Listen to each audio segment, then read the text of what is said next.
Hello there, family and friends of Community Presbyterian Church. Pastor Cruz here with another edition of A Little Something, and today's Little Something from the Psalms is Psalm 23 and verse 6.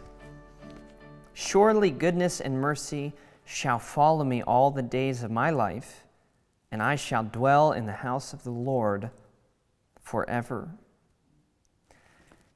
It's a pleasing and comforting thought, isn't it? This idea that God's steadfast love and faithfulness is like a shadow, right? Something that we can't shake. Wherever we go, we look behind us, and it is there. His faithfulness has our back.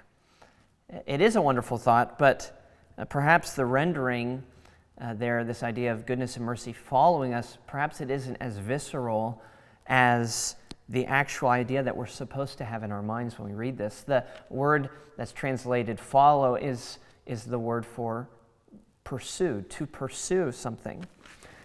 In Exodus, after Pharaoh finally gives in and he lets the people go, it doesn't take long for him to change his mind and decide that actually he wants them back. He believes they need to be back because they're his property. And so he pursues after the people of Israel. And in Exodus 13, 14, and 15, this very same Hebrew word is used to describe Pharaoh's action towards the Israelites, that he pursued after them with horses and chariots, with his entire army. He pursues them because he believes they are his, that they belong to him, and he wants them back within the borders of Egypt. That's where they belong. And so he's determined, he pursues them to the point of death even. And now, I want you to imagine that same kind of determination, but not from your greatest enemy, but from the greatest hero.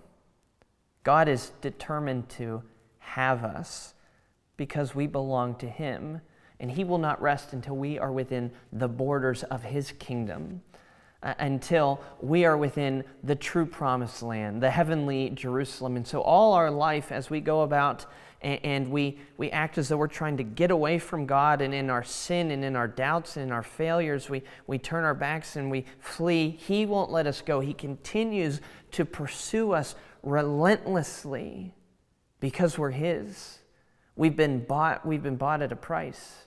The price of his son, and he's not going to let go that which has been claimed as his, that which has been redeemed as his. He will not let that go. And that's the reason we will end up in heaven. That's the reason the psalmist says, I shall dwell in the house of the Lord forever.